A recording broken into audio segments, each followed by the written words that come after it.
La siguiente imagen ya está un poquito más completa, ¿no? Las puse justamente juntas para que puedan identificar cómo este gran espacio, una vez más, es el seno maxilar, cornete inferior, cornete medio y cornete superior. Vean la diferencia, o sea, qué tanto de la cavidad orbitaria puedo observar, también es lo que me va a decir qué tan posterior estoy. Noten el contraste, aquí ya no veo nada del ojo, lo que alcanzo a ver en realidad son los músculos extrínsecos, recto superior, recto inferior, recto medial, recto lateral, no sé si lo notan, ¿no? Todos estos son la grasa periorbitaria, a diferencia de esta imagen, ¿no? En donde todavía se alcanza a ver el espacio que representaba al ojo. Por eso aquí no veo al cornete superior. Este corte está más anterior. Este corte de acá ya está mucho más posterior. Por eso veo, ¿no? A el cornete nasal superior. La relación de las celdillas etmoidales, ¿no? Habíamos dicho, esta fina lámina, me voy a acercar un poquito, esta porción de hueso de aquí, a eso ya habíamos dicho, ¿cómo se le llama, Íñigo? A esta parte de la órbita, que es parte del hueso etmoides, que es la parte más delgada de las masas laterales del etmoides. La lámina papirácea. Eso, muy bien, ¿no? La lámina papirácea, excelente, muy bien, ¿vale? Eh, Igual, esta imagen es un poquito repasar lo mismo que ya hemos visto, ¿no? Este de aquí es el meato medio. Esta es la celdilla, perdón, la bulla etmoidal. Y este de acá es el hiato semilunar. ¿Sí ven que son tres estructuras diferentes?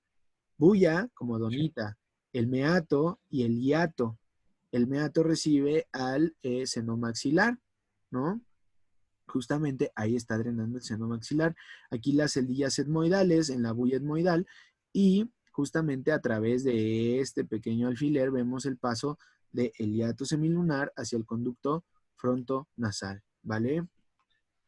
Esta imagen es muy importante, ya es mucho más real, tiene que ver con una rinoscopía, ¿ok? Esta rinoscopía lo que nos permite es identificar a la turbina en la porción lateral y al septum.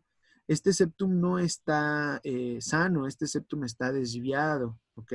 Entonces, esta es una rinoscopía anterior, la intención es poder ver justamente la entrada de la cavidad nasal y esto nos habla también de la porción mucosa, vean cómo se alcanzan a ver las estrías vasculares, ¿sí las ven? Nos habla justamente de que es una zona muy bien irrigada, ¿no? ¿Qué puede generar la obstrucción de estos meatos? ¿Qué puede generar que no haya un flujo adecuado de la mucosa en estas estructuras?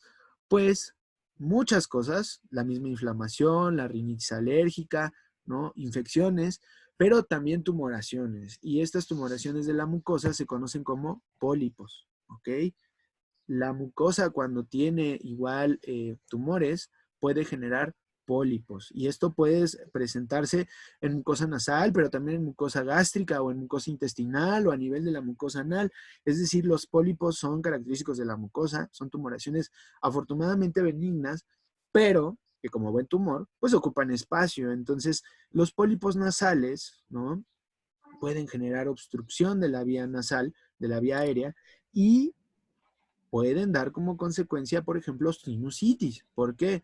¿Por qué? Porque si no tengo un flujo adecuado, un drenaje del moco en los senos paranasales, puede infectarse. ¿Ok? Entonces, los pólipos nasales requieren de una evaluación clínica, es decir, qué tanta obstrucción hay, qué síntomas de dificultad respiratoria puede presentar el paciente, ¿no? Si los síntomas son leves a moderados, vamos a dar un tratamiento solamente con corticoides, es decir, limitar la inflamación. Si con eso se controlan los síntomas, perfecto, el paciente puede mantenerse así. Si los síntomas son graves o ya como tal tiene una sinusitis o vemos que es algo que no solamente se va a controlar con los antiinflamatorios, hay que dar un tratamiento combinado, ¿no? En dado caso que esto no pase, ya, o sea, que no se controle con tanto la porción corticosteroidea tópica y la oral, el contraste entre tópico y oral sería el efecto sistémico, sería necesario entonces que vaya a un otorrino este paciente para evaluar ya otras medidas quirúrgicas muy posiblemente, ¿ok? Entonces, las imágenes que vemos aquí son el contraste de la pasada. Aunque este septum está desviado, No veo otras estructuras. Lo que veo aquí en el fondo es parte de los cornetes también, entonces no se espanten. ¿Qué es lo que veo aquí de diferencia? Acá esta gran estructura o esta estructura, si se dan cuenta, también tiene una coloración diferente. El pólipo no está tan bien irrigado como el resto de la mucosa. Entonces vean cómo se ve más pálido. ¿Sí lo ven? La mucosa más pálida, esa es la parte que tiene el pólipo. Entonces generan obstrucción, no son estructuras funcionales, ¿no? Antes de hablar de la irrigación, vamos entonces a ver el video de lo que les comentaba, que forma parte de el... déjenme ver dónde... Bueno, vamos a poner...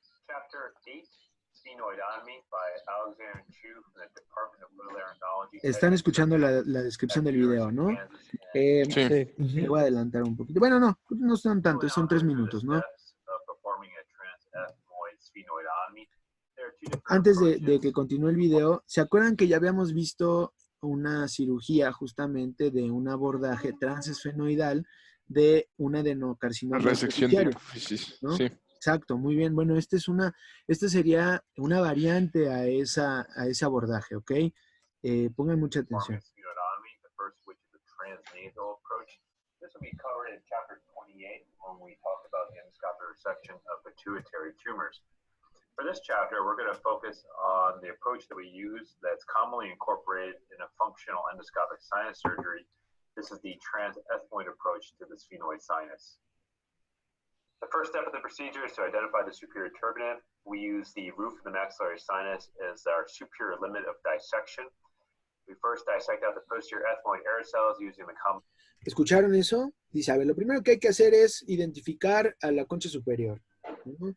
La concha superior queda superior y posterior y vamos a empezar a disecar a las celdillas etmoidales posteriores, ¿lo escucharon? ¿No? Entonces, no tan hay sangre porque ya está avanzada la disección. Vean este contraste entre lo blanco que se alcanza a percibir y la porción que está sangrando. La porción que está sangrando, eso es la mucosa, ¿no? Es muy posible que como este es de un atlas de disección justamente para estos abordajes, que esto sea en un cadáver, ¿ok? Entonces también lo menciono porque en algún momento alguien preguntaba, bueno, pero es que esto se ve muy, muy contaminado, muy sucio. Sí, seguramente esto es en un cadáver y por eso no se está haciendo la cauterización de cada uno de los elementos que está sangrando, ¿no? Es muy probable, es muy popular en Estados Unidos que se hagan estos cursos de disección en cadáveres frescos para que sea lo más real posible. Noten, me gustaría pues orientarlos a que la atención que pongan en el video esté concentrada en la parte superior y más posterior de las estructuras, ¿ok? Ahorita lo que va a hacer es la disección.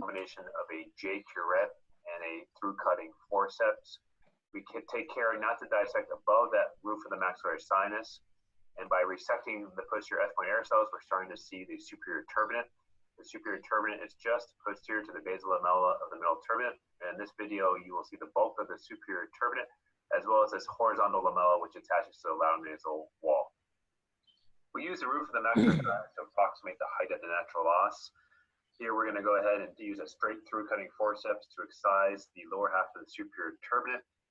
Take care not to excise too superiorly along the superior turbinate as you may compromise olfaction. Eso también es muy importante, ¿no? Señala, vamos a tomar como referencia a la concha media para que se dé la transición hacia la concha superior y hay que tener cuidado con la mucosa de esa parte. La mucosa que queda justamente en el tercio superior ya es una mucosa orientada a la olfacción. Entonces, nos lo describe, ¿no? Puedo disecar más allá de esto porque entonces ya le doy, ya lesiono la mucosa olfatoria. Oye, Sergio, perdón. Dime. Una pregunta. Ahí no desprende muchísima mucosa. O sea, ahí se ve que libera como una cavidad y ya se empieza a ver como Sí, la parte... está haciendo una disección algo agresiva, pero si te das cuenta no rebasa cierto límite superior, ¿no? Entonces lo hace para ampliar. Como su nombre lo dice, este procedimiento es una esfenoidotomía, es decir, lo que veíamos en las imágenes pasadas como un pequeño hoyito que es la comunicación hacia el seno esfenoidal, aquí lo van a ampliar, ¿no? Entonces por eso se ve que es una disección agresiva. porque la intención es que, si escucharon este término de os, ¿no? El os esfenoidal es una forma también de llamarle al ostium.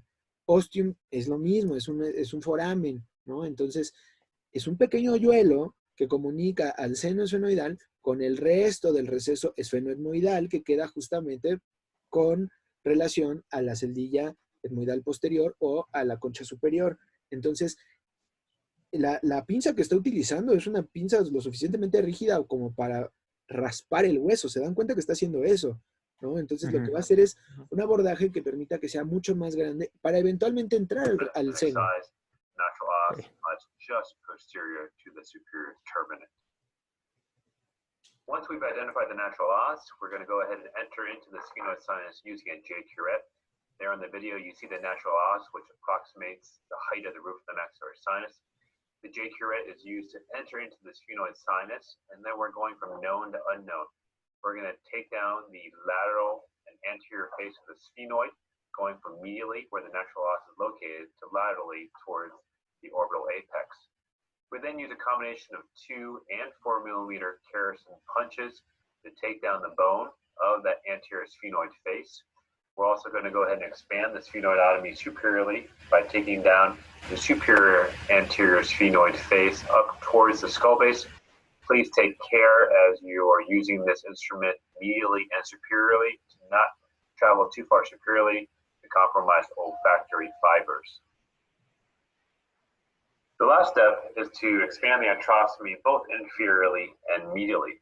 One of the postoperative complications that can result from the sphenoid antrostomy is epistaxis that commonly results from injury from to the septal branch of the sphenopalatine artery. Here we're using a technique. Igual, muy importante esto que señala, ¿no?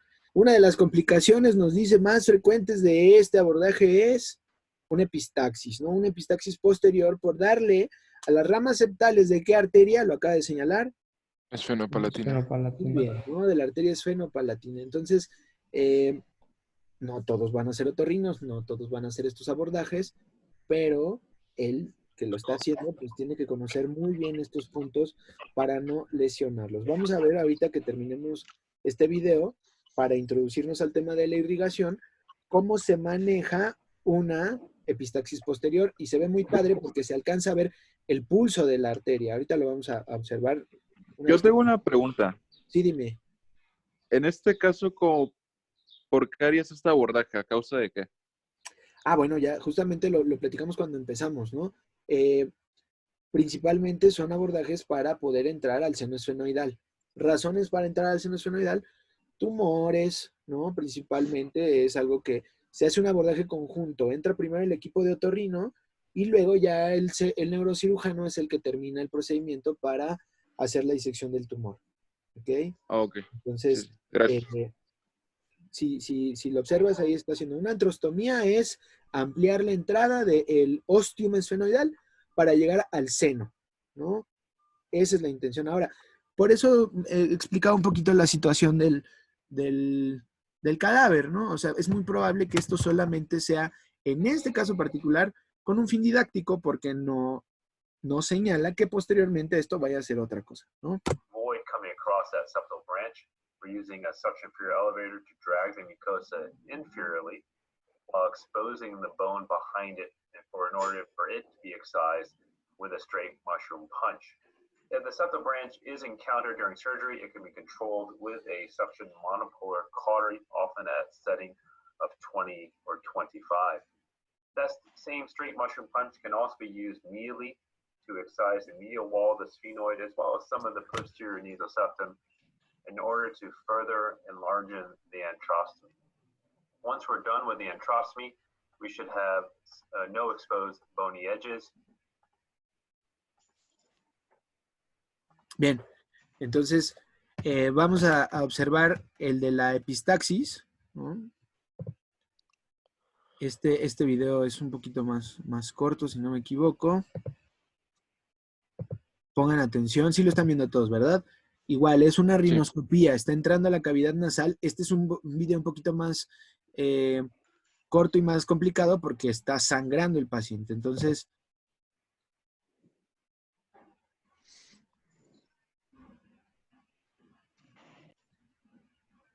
no sé si alcanzan a ver en el fondo esto que está pulsando. Se ve muy claramente, ahí tiene un pulso, ¿no?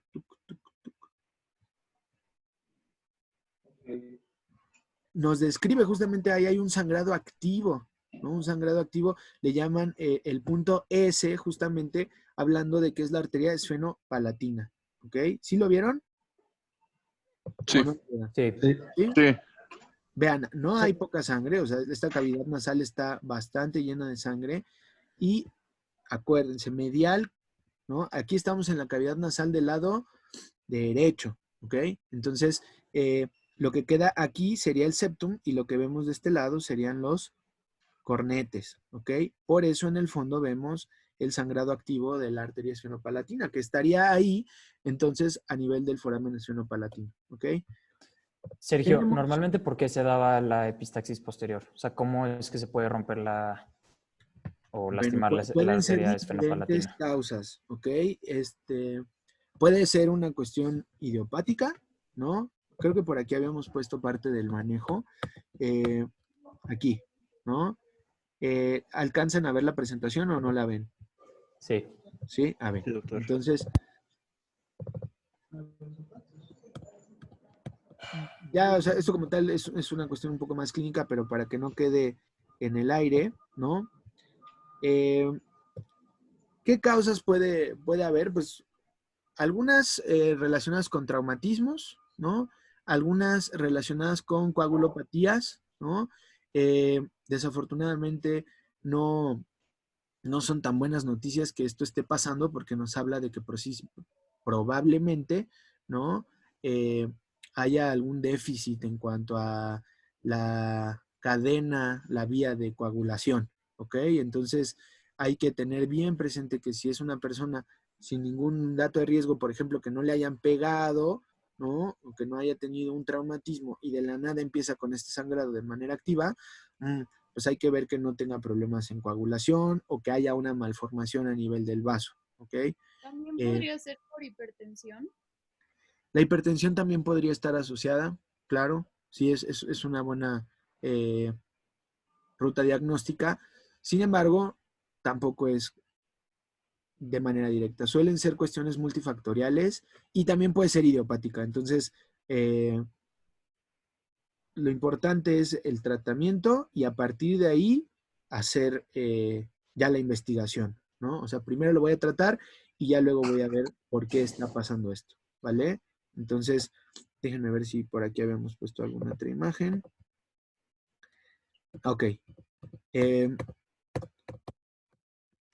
Como tal, la irrigación de esta región depende de 5 elementos vasculares, ¿no? Estos 5 elementos vasculares tienen orígenes diferentes, ¿vale?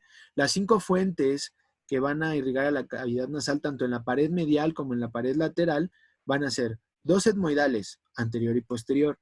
La arteria esfenopalatina, ya la hemos mencionado todo el curso, la arteria palatina mayor y la labial superior, ¿ok? De estas 5, voy a considerar 3 orígenes independientes, es decir, las etmoidales anteriores provienen de la arteria oftálmica, la esfenopalatina y la palatina mayor de la arteria maxilar y la labial superior viene de la arteria facial. Si se dan cuenta, hay 2 rutas, la maxilar y la facial, ¿de qué arteria provienen? De la carótida De externa. la carótida externa. De la carótida externa. ¿Y la oftálmica de dónde viene? De la carótida interna.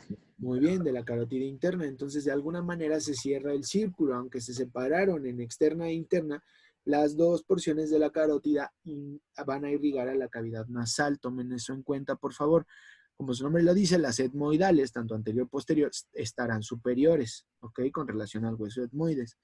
La esfenopalatina y la palatina mayor, provenientes de la maxilar, pues traen un flujo muy importante porque son las ramas terminales, ¿no? De la carótida externa y la rama septal justamente de la labial superior que viene de la arteria facial, ¿ok?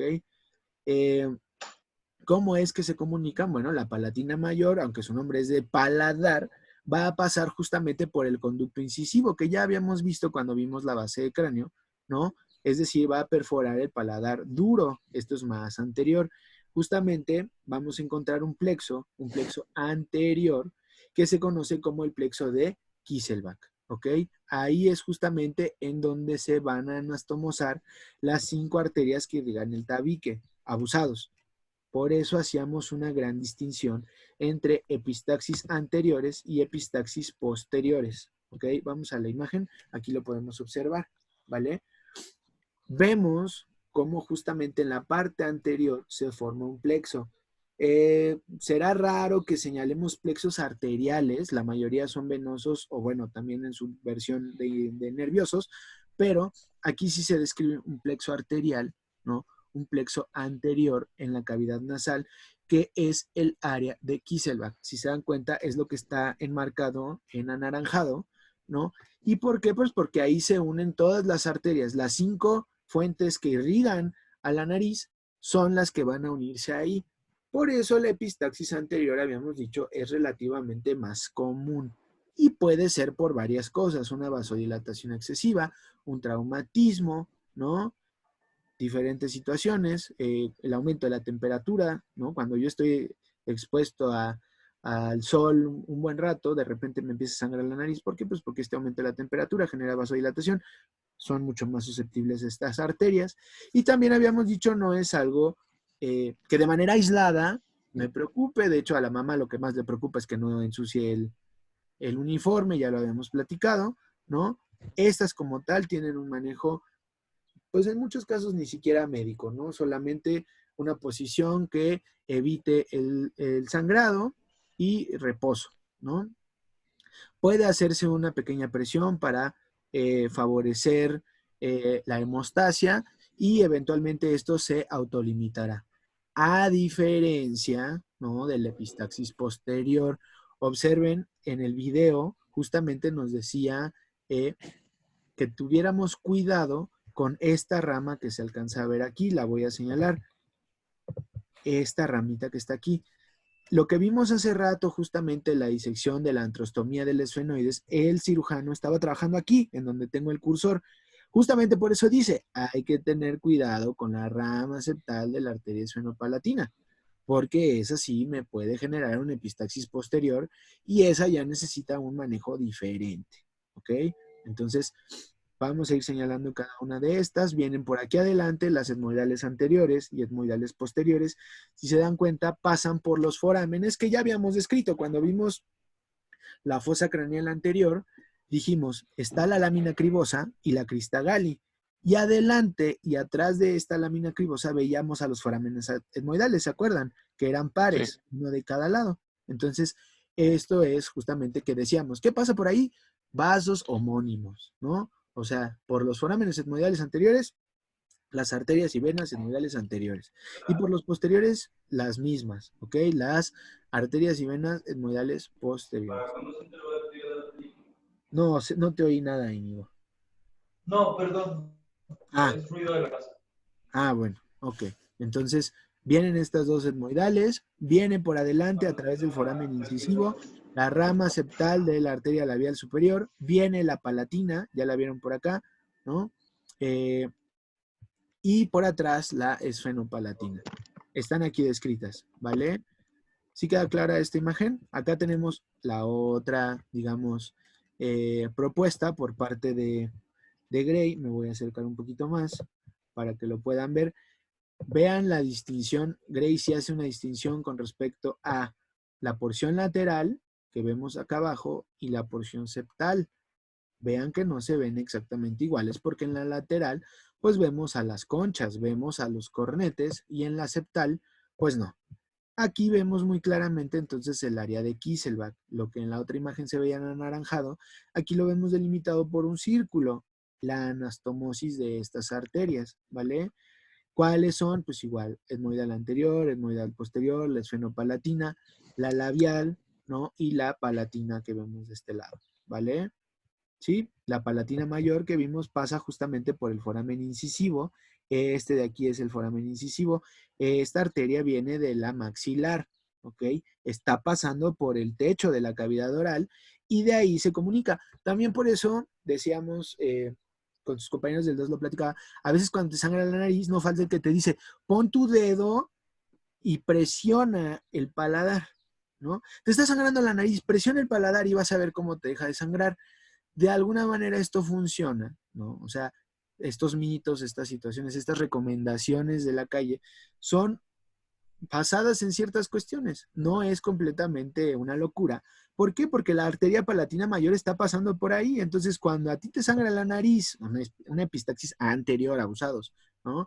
Y presionas, no sé si me están viendo, metes tu dedo, presionas la parte inferior, ¿no? Te dicen presiona, presiona, presiona y vas a ver cómo te deja de sangrar. Pues es justamente porque estás haciendo hemostasia en la porción de la palatina mayor, ¿vale? También por eso te dicen presiona en la parte, ¿no?, del tabique, porque lo que tratas de hacer es justamente limitar el sangrado en el área de Kieselbach, ¿ok? También pueden encontrar en algunos libros que a esta porción anterior se le conoce como área de Lidl, que sería justamente la transición vestibular hacia la porción ya de la mucosa olfatoria, digo, de la mucosa nasal, ¿no? A nivel vascular, esto es el área de Kieselbach o plexo de Kieselbach, epistaxis anteriores, la porción posterior, esa es principalmente responsabilidad de la arteria esfenopalatina. ¿Sí queda claro? ¿Qué podemos ver más claramente en esta imagen? ¿No? Aquí uno podría pensar, bueno, pues es la rama septal, no se ve tan agresiva, no se ve que tenga tanto flujo, pero noten la diferencia acá. Esta que vemos aquí larga, larga, larga, ¿cuál creen que sea? ¿La maxilar? Muy bien, Néstor. Esa es la arteria maxilar. Justamente vean entonces por eso cómo comparte dos porciones. Tanto la esfenopalatina como viene la maxilar, sigo su trayecto, desciende y está por toda la porción del paladar. ¿Ya vieron? Hasta que entra al foramen incisivo y se dirige al septum para irrigarlo. ¿Vale? La esfenopalatina es la principal encargada de toda la parte posterior de la cavidad nasal. ¿Estamos bien? ¿Sí o no? Sí. Bien. Del drenaje venoso, pues también hay un plexo submucoso bastante abundante, ¿no? Ya hemos platicado, la mucosa nasal, pues también es un sitio para administrar medicamentos, no es de gratis también que por eso la gente consuma o inhale sustancias y esto tenga un efecto bastante potente, porque además, bueno, sabemos que ahí se encuentra el órgano olfatorio, pero principalmente por su gran irrigación, ¿no? ¿De quién va a depender el drenaje venoso? De la vena esfenopalatina, de la vena facial y de la vena oftálmica, ¿ok? Como tal, la sangre venosa de la nariz principalmente será hacia la vena facial a través de la angular y nasal lateral, ¿ok? Hay que tener cuidado porque estas porciones también pueden tener un drenaje hacia el seno cavernoso porque siguen estando en qué parte, la famosa zona T, el triángulo de la muerte, ¿no? El triángulo de Filatow, en donde también tenemos una relación hacia el seno cavernoso que ya habíamos platicado, ¿vale? Esta imagen de aquí de monografía, igual es nada más para que no olviden las ramas que hemos visto de la maxilar, ¿no? Vemos las relaciones que tiene con la base del cráneo como rama terminal de la carótida. Esta imagen de acá habla de los diferentes tratamientos que se le puede dar a una epistaxis posterior, ¿ok? La epistaxis posterior, ya dijimos, esa ya requiere de otro tipo de tratamiento, por lo general es hospitalario, ¿no? De entrada es un manejo médico, ¿no? Y esto a través de elementos también quirúrgicos endoscópicos. Vemos 4 opciones, la A, la B, la C y la D, en donde la D, digamos, sería una un poco más práctica porque se coloca una sonda y esa sonda tiene un baloncito, ese balón se infla y eso, la intención que busca es aumentar la presión para que se detenga el sangrado. Si observan la letra C y la letra B, pues se ve como que hay un gran empaquetamiento, es decir, se mete una gran cantidad de gasa, ¿ok? No sé si hay alguien del 2, pero habíamos platicado, no es poquita gasa la que se mete, ¿no? ¿Alguien se acuerda más o menos cuánto dijimos que se metía de gasa? Para que pueda... ¿1,5 metros? 1,5 metros. 1,5 metros de gasa, ¿no? Entonces, es 1,5 metros de gasa lo que se intenta colocar, ¿no? Bueno, no se intenta, se va metiendo poco a poco, ¿no? Como de mago, ahí poco a poco se va metiendo. Por eso también se le llama empaquetamiento, ¿ok? Esto es importante mencionarlo porque aunque no es el tratamiento más moderno, es efectivo. ¿Qué podría ser un poco más práctico, un poco más pragmático? La sonda. Y si no tengo la sonda, habíamos platicado, existen unos tampones, unas estructuras absorbentes, ¿no? Que están, o que se conocen como tampones de Merocell, que justamente están hechos para introducirse y que al absorber la sangre se dilaten, se expandan y entonces eso genera el tamponamiento, ¿ok? Eso lo veíamos en este video. No lo vamos a ver completo, pero quiero que observen acá, ¿ok? La primera parte del video es justamente para preparar al paciente. Aquí este paciente pues es una cuestión simulada, viene muy tranquilo, ¿no? Acuérdense que parte de lo que platicábamos que genera estrés en el paciente es que siente este sangrado en Se dónde. ahoga. Exacto, que se ahoga. Muy bien, Néstor. O sea, este paciente va a sentir que se ahoga porque está en la posición más posterior de la nariz. Entonces, hay que colocarlo en una posición que sea adecuada, hay que tener justamente un buen control de la vía aérea. No lo tengo completamente sentado, está relativamente inclinado. Bueno, ahí le pusieron tantita pintura para que se viera más real, ¿no? Vamos a ver si nos podemos adelantar. ¿No? Ahí nos está diciendo, esa es la porción anterior, es el plexo de Kieselbach, pero no sospechamos que sea de ahí el sangrado, ¿no?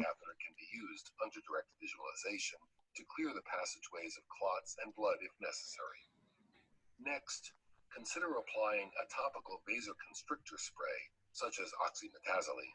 Esto de la oximetazolina es importante, ¿no? ¿Alguien ha consumido oximetazolina en spray? No.